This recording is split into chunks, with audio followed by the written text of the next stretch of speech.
Africa's political leaders are paying more attention to changes in their ranks due to popular uprisings, despite deadly crackdowns on pro-democracy protesters by government security services. In recent years, Tunisia, Egypt, Libya, Burkina Faso, Zimbabwe, and Sudan have all witnessed major political changes due to sustained mass protests. After lengthy and difficult negotiations, Sudan's ruling military council and pro-democracy leaders signed a constitutional declaration on Sunday, paving the way for a transition to civilian rule after more than 7 months of demonstrations and violence. Under the agreement signed in the capital, Khartoum, a joint civilian-military ruling body will oversee the formation of a civilian government and parliament to govern for a 3-year transitional period, leading to democratic elections.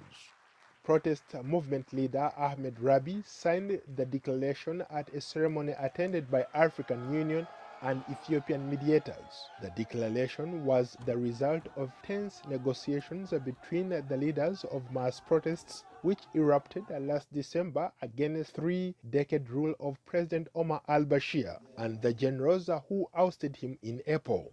Hundreds of people celebrated in the streets, dancing and chanting revolutionary songs, waving national flags and sounding horns. In Zimbabwe, Robert Mugabe, 95 years old, was forced to resign as president in November 2017. His resignation came a week after the army and his former political allies moved against him, ending decades of rule by a man who turned from independence hero to a typical strongman. Wild celebrations broke out in the capital Harare. People danced and cheered as they heard the news alongside members of the military.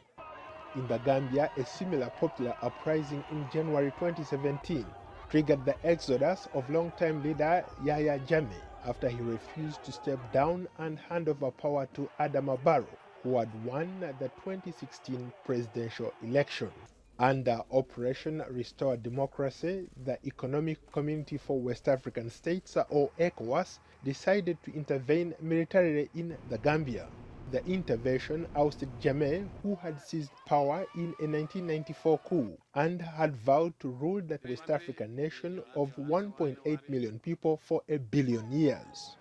Before fleeing into exile in Equatorial Guinea, Jammeh ruled the Gambia with an iron fist, amassing unexplained wealth while the majority of the people lived in poverty. In his wake, Jammeh left a fleet of presidential planes and luxury cars. Now the government is looking to sell those items to raise millions of dollars for the country's health and education systems.